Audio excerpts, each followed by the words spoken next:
हम कोई भविष्यवक्ता नहीं है, ना हम कोई भविष्यवाणी कर रहे हैं, लेकिन अनेक महान संतों की बातें एक साथ, उनका योग ऐसा बन रहा है कि एक साथ वो सब सामने आ रही है कि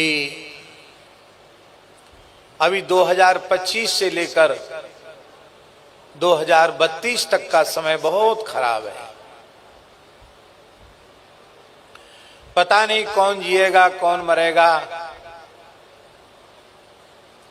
पूरे विश्व की संख्या 64-65 करोड़ रह जाएगी, जो अब 8 अरब से ऊपर है। सोना चांदी रुपया कौड़ी किसी के काम नहीं आएगा।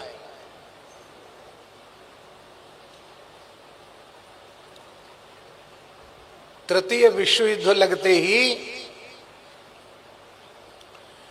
सारी बैंकों में रखी हुई संपत्ति सरकार की हो जाएगी, हो जानी भी चाहिए, क्योंकि देश पर संकट है तो देश से बड़ा कुछ थोड़ा ही है।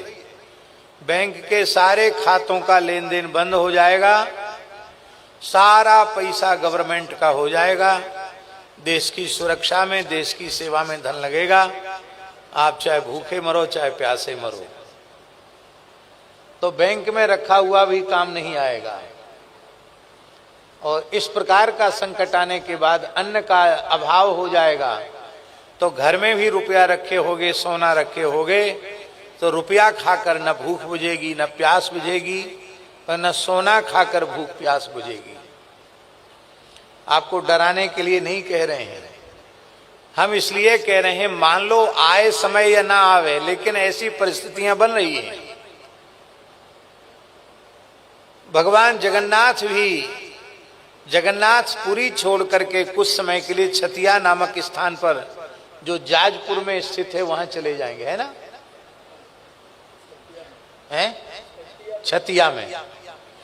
छतिया में जगन्नाथ मठ है और 500 साल से वहां प्रतीक्षा हो रही है, क्योंकि अच्युतानंद दास बाबा ने भविष्यमालिका में लिख दिया कि ऐसे ऐसे संकट आने पर इतने वर्ष के लिए जगन्नाथ जी वहां चले जाएंगे। तो ये कोई आज की बात नहीं कि 4-6 महीने में ये बात चल रही हो। छतिया में जगन्नाथ जी आएंगे तो सैकड़ों वर्षों से लोग कह रहे हैं। आने वाला समय तृतीय विश्व युद्ध के बाद सनातन धर्म के हित में होगा, पूरे विश्व में सनातन धर्म का ही साम्राज्य होगा।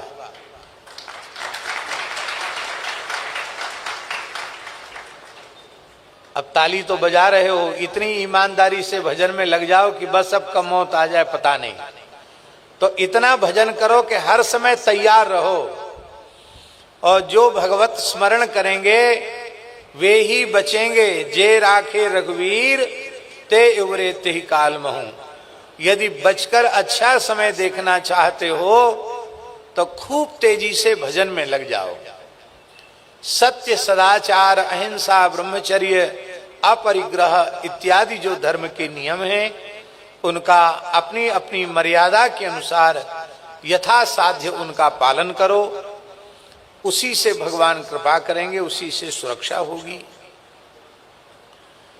तो संहार लीला के बारे में ये बात आ गई मन में, तो मुंह से निकल गई।